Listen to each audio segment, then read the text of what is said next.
What it is, what it do, what it is, lads and ladettes. And here we go. My first video since I said I'm back. And here, let me catch you up with the Grizz. As of late, I've been playing a few games, but just 2 weeks ago, I've been playing Metro. I finally finished Metro Exodus, and I'm pretty excited. I really enjoyed the game, and I don't know what's going on with the Season Pass or what's even going to be in the Season Pass. And it seems like the developer doesn't even know what's going on with the Season Pass either. But I want to say that I really, really enjoyed my experience with that game. It literally took me a month, maybe just over a month. I believe I beat it on the 16th, 17th, and the game came out on the 15th of February. And I enjoyed the game. I enjoyed the journey. The ending really just pissed me off because even though it's multiple endings, and I absolutely loved it. But currently, right now, I am playing Yotun on the Nintendo Switch, just to have something on the go. It's a kind of a boss rush game where you're battling gods, I want to say. Based off of Norse mythology, you play as a young woman named Thora, and I do believe she died in war, and she's trying to ascend to Valhalla. In order to do so, she has to fight a couple of other gods or godlike creatures. And it's a very fun game. I actually have it on PS4. Some of the gameplay is on PS4. But right now it is $4.94 on the Nintendo eShop. And I highly recommend this game. It's a boss rush game, but it's not super difficult. It's fun. It's simple. Regularly it's about $15, $20. But right now it is $4.94 and maybe $5 and some change after tax. And I want to say that it's definitely worth the full price. A beautiful art style, beautiful music, and the action is very fun. And also on the PS4, which some of you may know, just last night I streamed about half an hour or so of Devil May Cry 5. Yes, I wasn't even going to get the game for some time, but a friend of mine was very fortunate. I'm very fortunate to have a friend like that, and he lent me the game, and I'm very happy. And if you watch the stream, watch the video, you can see I was really excited to have Devil May Cry 5 back. And I can't wait to finish this video and get back onto it. It was a blast. The intro was just excessive, like a silly action movie, but it was fun. It was Devil May Cry. So it's really good to see that. But, that's catching up with the Grizz. But now it's time to get into some of the news here. So this week, we got a Nindies Direct. And while I wasn't excited about everything, but I will tell you what I was excited about.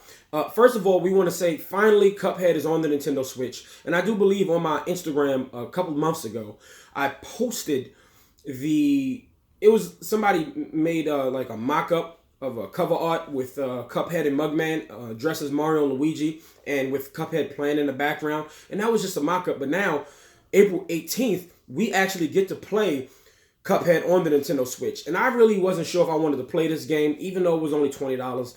And then I felt a certain way because it wasn't physical. And me, I'm a collector. And I like to collect steel cases, game cases in general. And now I think I might just take the dive and jump into Cuphead. It's a super hard, super difficult game, but it's just such a beautiful game with a beautiful art style.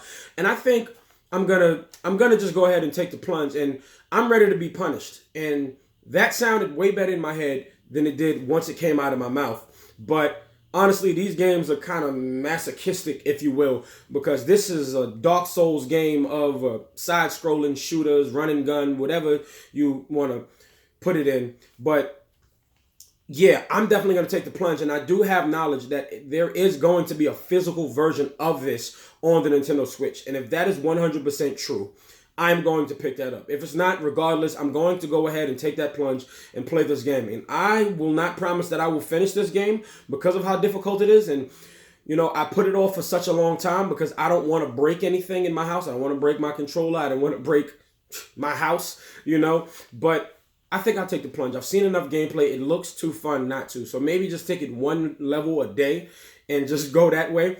And there's also possibly DLC, I think, coming. At least to the Xbox version. There was no comment or anything about that on the Nintendo Switch version, but I'm excited nonetheless that it is coming to the Nintendo Switch.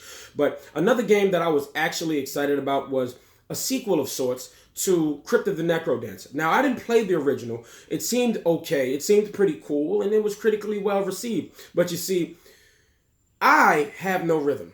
I suck at rhythm games.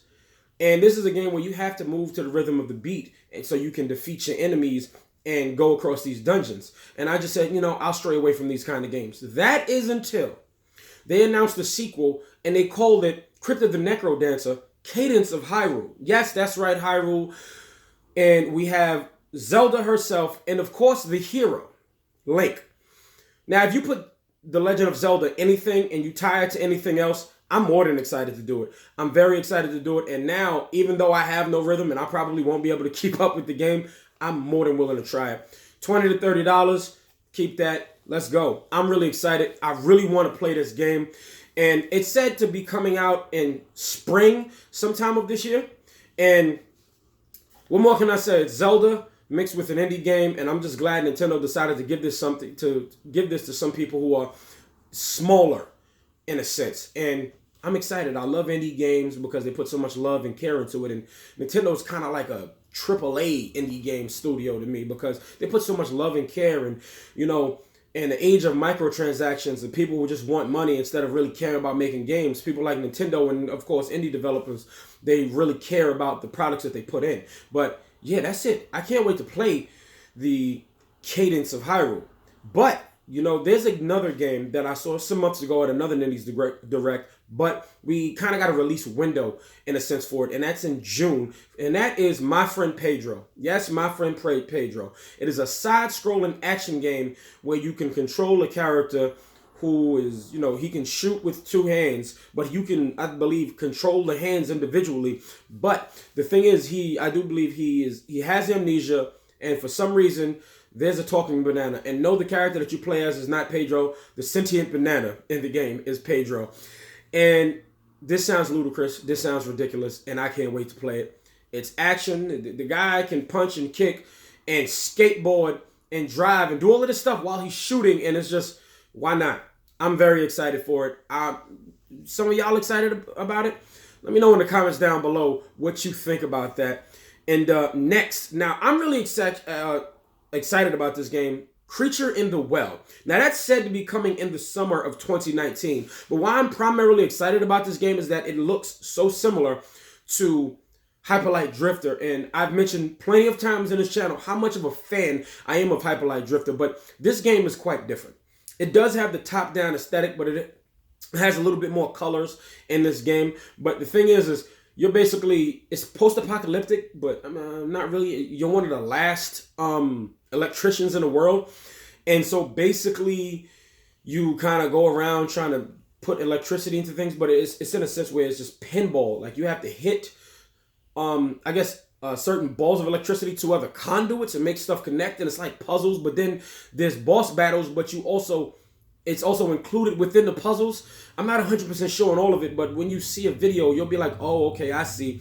It's really, really awesome, and I would definitely play it. It seems like it'd be frustrating at times, but from the gameplay I've seen, it's just all about timing and just paying attention. And I think I can get down with that. I definitely think I can get down with that. And that comes out once again in the summer of 2019. And now Katana Zero was another game that we saw at a different Nindies Direct. That comes out also on April 18th alongside Cuphead. Now, I don't know what should I buy first. Should I buy Katana Zero or should I buy Cuphead first? Maybe go with the harder game first or second because, I want to play both games.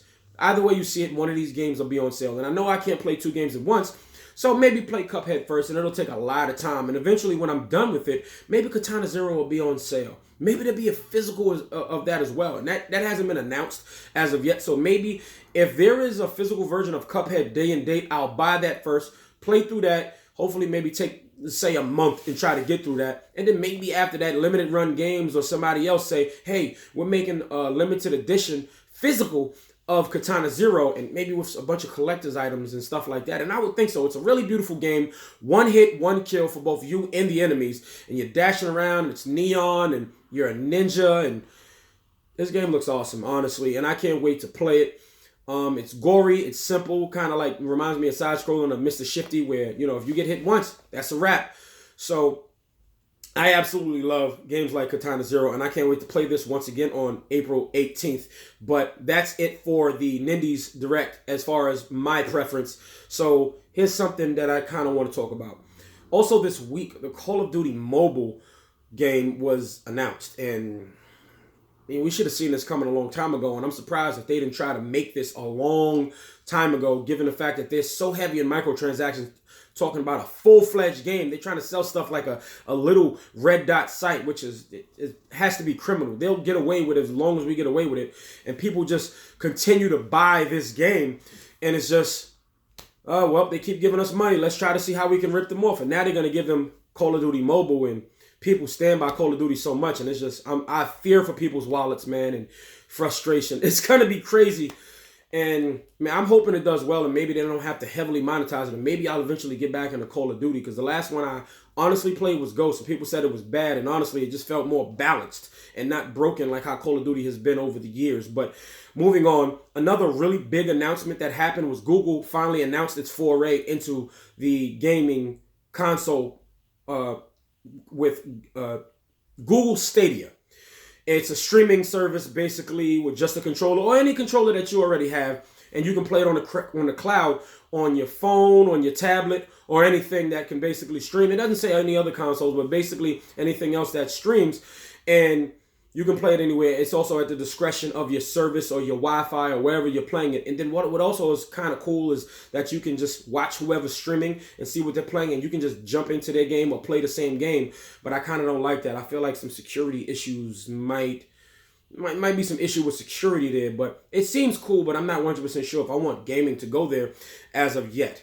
Now, what I do want to finalize and say is that it seems that PlayStation is biting off of Nintendo again. They're doing their own style of Nintendo Direct, and it's called State of Play. Now, I'm very happy about this also. Even though they're biting, I'll give them credit where credit is due. I'm happy that they're doing this. They're not going to be, there was no PSX last year. They're not going to be at E3. So this is their way of letting us know what's going on with Sony. And I really hope that they announce Ghost of Tsushima, and they announced The Last of Us Part 2 this year. I'm very excited, and I think that's really a good way to finish off the year with a bang. Next month in April, we have Days Gone. So I really think that's going to be a big deal. So let's see if they announce it. I can't wait to see what's happening. I don't think they're going to announce the PS5 as of yet. Maybe tease it a little bit at the most, but they're not going to do that yet. So yes, lads and ladettes, thank you for watching. I'm back. I've been streaming. Right now, I'm getting ready to go back and play some DMC. Once again, this is my channel behind me. Just search Gamers, Nerds, and Geeks United. Share, like, subscribe. Please hit that notification bell when I'm posting or when I'm live. And please follow me on social media. And if you will, for just $1 a month to help keep the channel going and make it grow, please donate to my Patreon. Lads and ladettes, thank you for tuning in. This video is finito.